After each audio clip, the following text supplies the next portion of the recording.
کیا آپ تصور کر سکتے ہیں کہ کوئی انسان رات کو سوئے اور جب اس کی آنکھ کھلے تو دنیا کو بدلے ہوئے صدیاں گزر چکی ہوں؟ آج کی جدید سائنس جسے ٹائم ٹریول کہتی ہے، قرآن پاک نے 1400 سال پہلے اس کی ایک ایسی سچی کہانی سنائی جس نے سب کو حیران کر دیا۔ آج ہم بات کریں گے ان چند نوجوانوں کی جو اپنے وقت کے سب سے ظالم بادشاہ سے بچ کر ایک غار میں چھپے اور پھر 300 سال تک گہری نیند سو گئے۔ یہ ہے اصحاب کہف کا پراسرار واقعہ۔ یہ واقعہ حضرت عیسیٰ علیہ السلام کے آسمان پر اٹھائے جانے کے کچھ عرصے بعد کا ہے۔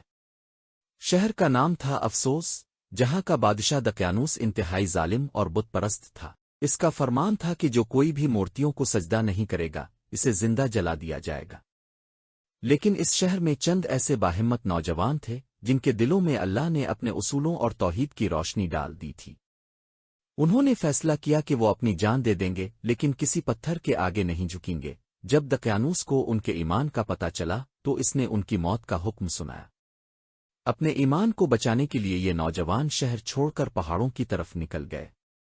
راستے میں ان کے پیچھے ایک کتا بھی لگ گیا جس کا نام روایت میں قطمیر آتا ہے۔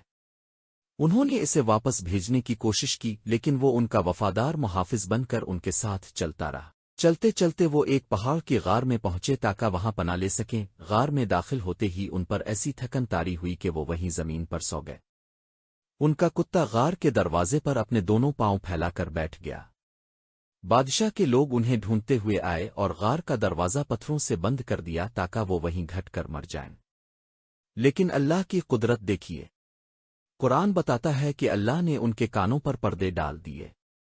سورج نکلتا تو غار کی دائیں طرف سے گزر جاتا اور غروب ہوتا تو بائیں طرف سے تاکہ انہیں دھوپ کی تپش نہ لگے۔ اور اللہ انہیں کروٹیں بدلواتا تھا تاکہ زمین ان کے جسم کو کھا نہ جائے۔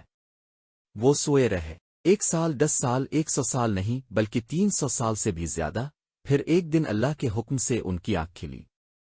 وہ بھوکے تھے۔ ایک نے پوچھا ہم کتنی دیر سوئے ہوں گے؟ دوسرے نے جواب دیا شاید ایک دن آدن کا کچھ حصہ۔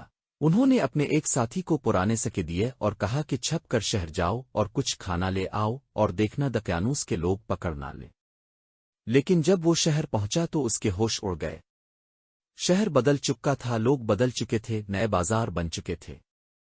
جب اس نے دکاندار کو وہ 300 سال پرانا سکہ دیا تو دکاندار سمجھا کہ اسے کوئی پرانا خزانہ مل گیا ہے۔ بات نئے اور نیک بادشاہ تک پہنچی۔ پتہ چلا کہ دقیانوس کو مرے ہوئے صدیاں گزر چکی ہیں اور اب پورا شہر اللہ پر ایمان لا چکا ہے۔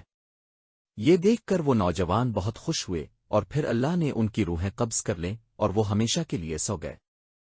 دوستو، اصحاب کہف کا واقعہ ہمیں سکھاتا ہے کہ جب انسان اللہ پر مکمل بھروسہ کر کے سب کچھ چھوڑ دیتا ہے تو اللہ اسے تنہا نہیں چھوڑتا۔ دنیا کی بڑی سے بڑی طاقت بھی اسے نقصان نہیں پہنچا سکتی۔